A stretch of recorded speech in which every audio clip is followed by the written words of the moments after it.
If I'm going to sit here and be honest with you and myself, I'm going to have to say that the year 1994 was the year that I have the most vivid recollection of a number of memories. There's memories from earlier years, but 1994 had a lot of memories that I can just picture in my head.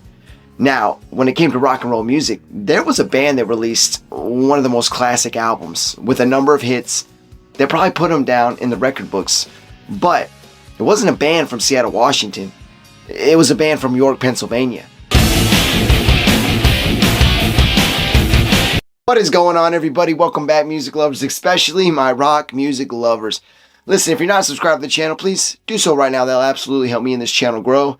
And definitely, all the goals I have set for myself, short-term, long-term, for this opportunity on this channel, they all start with you, the audience. Subscribing is a huge step. If you actually watch the videos and you like them, you gotta hit that like button. But no doubt, I will not succeed without you, the audience. So please do that if you haven't already. One quick thing I want to do is a shout out before we continue the video. I want to give a shout out to one of the most amazing content creators out there, in my opinion, does rock and roll content. It is an awesome channel, Professor of Rock. Adam Reeder, this guy is an awesome storyteller. Matter of fact, I really want to give a quick clap to him because that channel just reached 1 million subscribers. That is a huge milestone, and I've been watching this guy for a while. He's one of my biggest inspirations in wanting to do this channel right here. So, huge shout out to Professor of Rock, Adam Reeder. Congratulations on reaching 1 million subscribers. That's a huge milestone. One I hope to achieve myself on this channel. But anyway, let's get back to this video. So the band that we know as Live actually formed in the early 1980s. The band went by the name First Aid, and it was only a trio, and it was future Live members, Chad Taylor, Patrick Dahlheimer, and Chad Gracie. Those three guys played together until 1984. That's when they brought in Ed Kowalczyk to be their new lead singer. Now, once Ed joined the band in 1984, they officially were Live, and they would continue playing for the next 4 to 5 years before they would ever release any recorded material. In 1989, they finally did release a cassette tape entitled The Death of a Dictionary. Now, next year, that following year, 1990, they would release an EP full of demos. Now, these guys were frequent performers at the club CBGB in New York City. That is an iconic club that has had some amazing artists that came through it throughout the years. Now, it was at CBGB in 1991 when they were playing a show that they got noticed, and they eventually signed a contract with Radioactive Records. Now, when Live got in the studio in 1991, they brought in producer Jerry Harrison, who is also the guitarist for the band Talking Heads.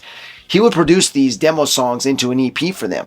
Now, that same year, 1991, they would actually release their official debut album, Mental Jewelry, and he also produced that album for them. Now, Dahlheimer of the band Live said on multiple occasions it was the best thing that could happen to him. Have Harrison in the room with them as they were recording this album. It was great to have that voice, he said. He said he really guided them through the whole process.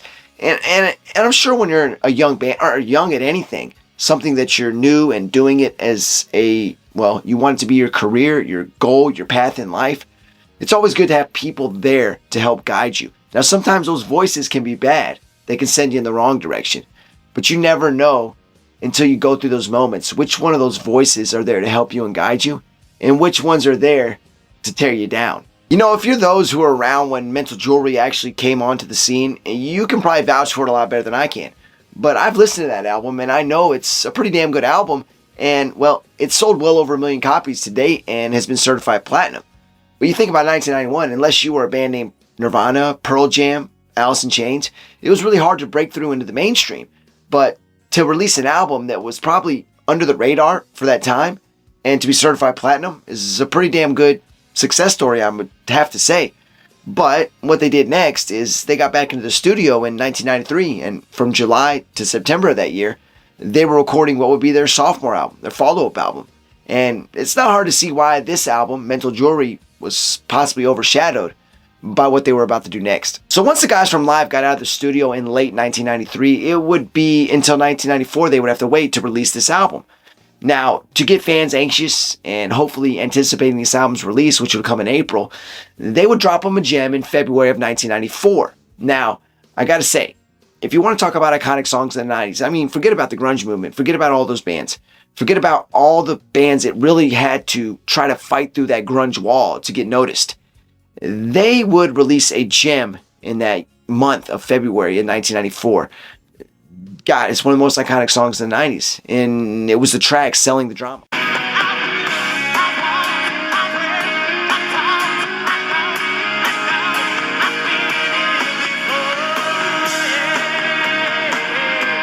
When that song started hitting radio airwaves, it no doubt made its mark. I mean, people were highly anticipating this album being released, and we roll into April of 1994, and that is when Live released their second studio album, Throwing Copper. And I'll tell you what, you go look at the list of 90s most iconic albums.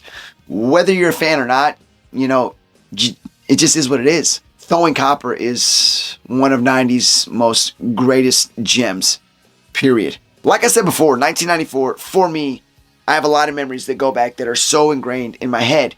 And I've said it in a lot of videos. If you're my age or older, you'll remember a lot of this stuff. It was an iconic year. The year that Throwing Copper came out by Live, you had the Nancy Kerrigan incident. She was one of the best figure skaters at the time. She was attacked before a competition. Come to find out, rival figure skater, and, well, and the next level down from her, the one chasing her, Tanya Harding, was involved. She was banned for figure skating for life after that. You had the death of one of the most iconic rock stars ever. Grunge was in full effect up until 1994. And the finding of Kurt Cobain's body in his house was insane. His suicide just tore the rock world apart. You had the most insane, controversial court trial of all time, when the bodies of Ron Goldman and Nicole Brown Simpson were found brutally murdered. Prime suspect was, well, her ex-husband, O.J. Simpson, one of the most iconic football players in the NFL history ever, turned, well, murder suspect. That trial was absolutely publicized so much, and the ending was, well, kind of to be expected, but you just couldn't see how that was the outcome. Acquitted of all charges. And then, in my opinion, two of the greatest movies ever made in history came out that year. One, Shawshank Redemption. Two, one of my favorite movies ever, Forrest Gump. And then you had the show Friends. It started its historic run that year. I mean, absolutely. 1994 was an insane year. Throwing Copper was such a huge album at the time. And I mean, mainstream success was just a no-brainer for these guys. Two of the biggest hit songs in the 90s, Selling the Drama and the song Lightning Crashes, both were number one on the US modern rock charts. Lightning Crashes, to this day, is still one of the most iconic songs. Even if you're not a rock fan, you know it. As soon as it starts, you know it. And the way that song builds is, it's just a great progression for a rock song. And the guys are amazing. Ed's voice is a badass. He's got a great voice. There's just no way around it. But for me, the songs I Alone and All Over You are two of the best songs off that album. Obviously, they're two of the singles that were released. But a lot of people like to say the singles usually aren't the best songs on the album. Sometimes that is the case, but in this case, I do believe those are two of the best songs on this album. Now, for me, the song All Over You, and this is what I find so unique and awesome about music. Doesn't matter what decade a song was popular. Doesn't matter what decade a band was in its prime, at its peak. It can always just engulf somebody in a generation way beyond when that happened. For me, the song All Over You, 12 years after that album came out, that song was huge for me. I would be right around 2007 listening to what was popular on the radio at the time, but I had this thing for the song All Over You by Live, and I would listen to it all the time. There's just one of those songs that, like, I mean, it just, you feel something for it and you really don't know why or what it is. But every time you hear the music and the lyrics, it just takes you to a place. And for me, Live song All Over You is one of those songs that did it for me well beyond when the album came out. And well beyond when people probably even remembered how important that album was. So two things that Live did that year that they released Throwing Copper, I think that is completely underestimated by us, the fans, and it should never be underestimated. One being the fact they did perform on Saturday Night Live. And Saturday Night Live is like a staple in this country. There's no doubt. It's been around since the 70s, and whether you're a fan or not, it's given us a lot. And people don't even realize that. And to say that you performed on that show, it's got to be something you can be proud of.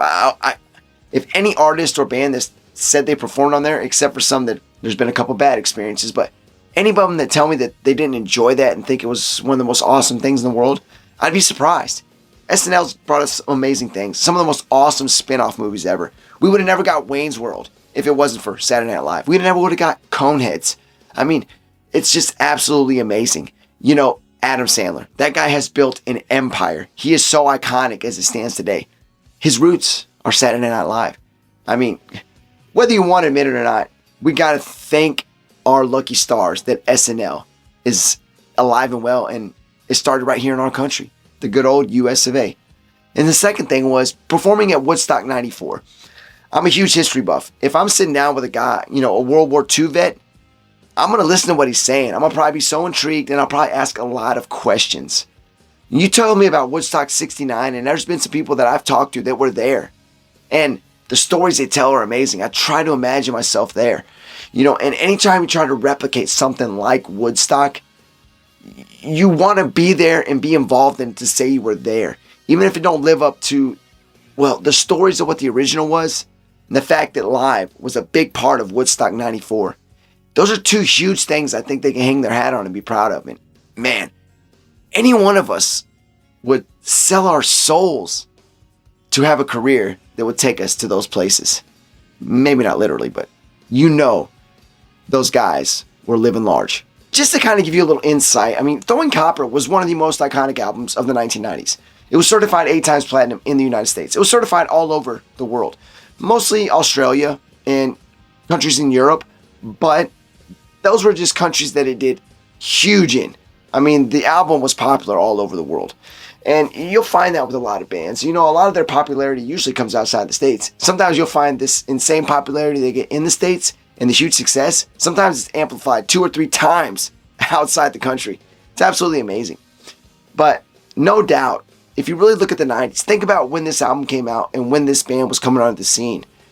You know, the fact that they were able to get the success they did with the type of music that was gaining popularity, especially the landscape that was changing coming out of the 80s for rock music, absolutely, I got so much respect for this band. And the fact that they really kind of fizzled out after this album. And when I say fizzled out, they didn't just fall off the face of the earth, but they did trend downward for the longest time. But all good things, if you stay on the course, they'll come back. Live is still touring. Right now, as a matter of fact, they're out on tour. And I just think about this album and how much some of these songs mean to me. I could just imagine those of you that were around when this album came out, what they mean to you. What was going on in your life, the impact that these songs made on you, the things they helped you get through. You know, the upbeat songs that help you just be happy when you didn't want to be. Yeah, it's the beauty of music, right? So I'd love to know some of you and the impact this album had on you. Because I know it had to have a huge impact on a lot of people. But anyway, there's no doubt that I would love to have been around when it came out. In fact, I would love to have been around when a lot of albums came out just to feel the impact it had initial. It's amazing. But anyway, I want to apologize for something. My voice and my eye. I've been yelling at work lately. I didn't want to do the video because of my voice, but I felt like, hey, you got to do what you love, right? No matter what. And right here, my left eye, my contact's been bothering me so bad all day that I feel like, as I'm looking at the camera, I know that they're probably not even. But anyway, it doesn't matter. I have to do this for you. I had to be here. So, please, drop in the comment section. What does this album mean to you? I want to know those of you out there that had this album really impact you. Please, I got to know. But anyway, thank you all for watching. Go out there, take care of your friends, your family. Do something amazing. Absolutely. Do whatever you want. No matter what's going on, nothing's too big to stop you from doing what you want to do. Till next time, take care of yourself. I'm out.